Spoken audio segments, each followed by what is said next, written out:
All right, let's bring you other news that we're tracking for you this afternoon. The ripple effect of the Prudential Authority's actions against Ithala Bank continues to be felt by many of the bank's depositors.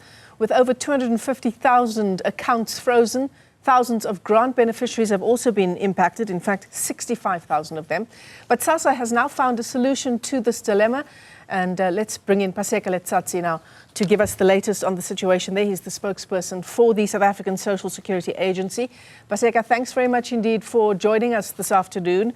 It's a great idea, to say the least, to bring on board organizations, financial institutions like FNB to help those who bank with Ithala get access to their grants. Good afternoon, Michelle, and thanks for having me. I think you're quite right. When we heard that there is a situation taking place, a legal matter, for that matter, with regard to Ithala, we thought because it caused unnecessary panic to our beneficiaries, especially those who are getting money from Ithala, we thought it's important for us to address the 65,000 beneficiaries, so that people do not necessarily get anxiety. And I think we approached everybody to see who can, in the interim, help so that people can then be able to get access to their money. And I think in this instance, temporarily, we have FNB agreed to assist and whose assistance is supposed to be interim. For the next 3 months, beneficiaries will then be given a latitude, or they will be given an opportunity to choose where they would want to go. So can I ask you, Paseka, before we get to what the possible implications, cost implications are for SASSA, whether there are any, but for how long have these grant beneficiaries who have been banking with Ithala, how long have they been struggling to gain access to their funds?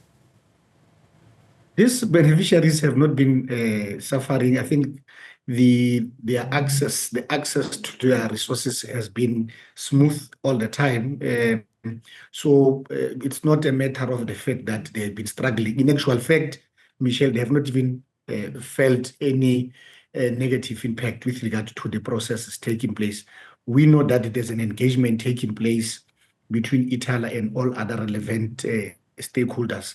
However, to make sure that we mitigate or we intervene in February to make sure that people don't necessarily find themselves in a negative situation, we had to come up with mechanisms to make sure that they get what is due to them. But I can assure you that the situation in terms of accessing their money has been stable.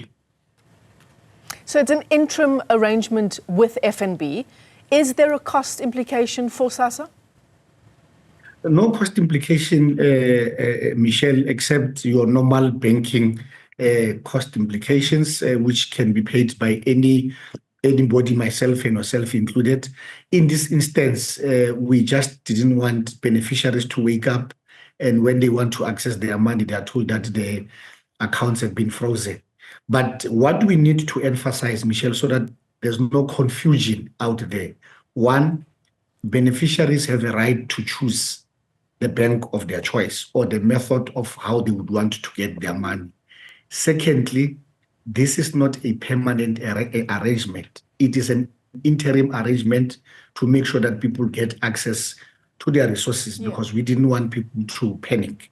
So if we agree on that one, and it's in the next 2 to 3 months, beneficiaries would then be given the leverage or the whatever that they want to do to choose any method of payment which they feel comfortable with.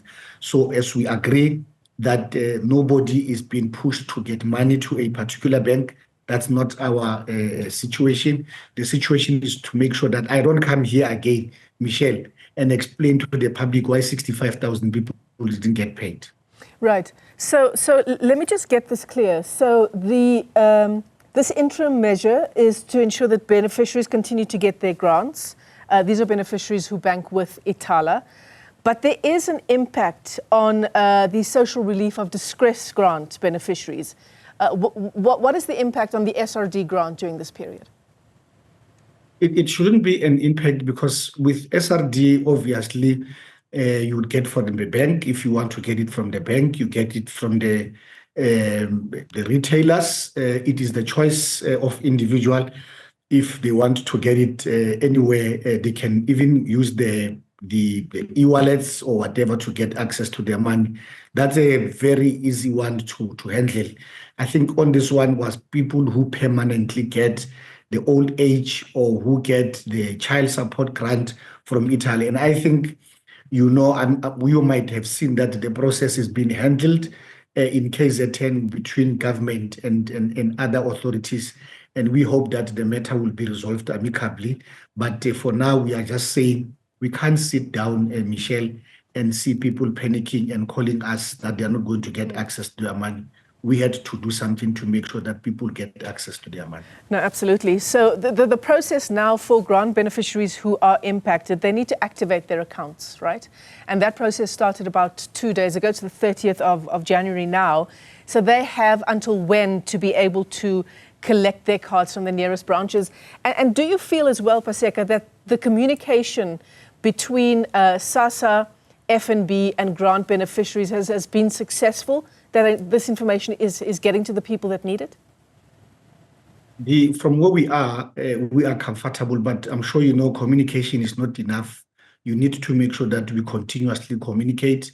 There has been an interaction between the beneficiaries of social grants and FNB, direct communication for them to be able to come to FNB, get a card activated, so that on the 3rd of February, when the payment goes into the account, they are able to access it. So from where we are, Michelle, we are comfortable that people will get access to their money. Yeah.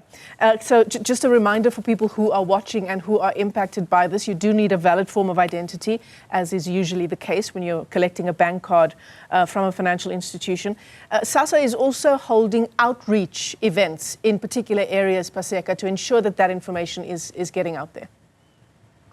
No, definitely, Michelle, we're not only relying on electronic platforms. Our guys are on the ground to make sure that they interact. Remember, we have the database. We know where beneficiaries who used to get their money are. So we have done the outreach. People have been engaged to make sure that the information filters through and it goes to the ground so that people can then be able to understand. But what is also important is that the FNB has communicated directly with affected individuals to say, please come go get your card, activate it. Like that if you have to get a card from the bank, as you are saying, Michelle, you need to make sure that it gets activated so that you are able to get your money. Yeah, absolutely. And that is happening at your nearest branch until the 4th of February. Paseka Letsatsi, let me thank you for your time this afternoon. Incredibly important story. SASSA joining forces with FNB to ensure that grant recipients are able to access their money amid the bank's Ithala's liquidation.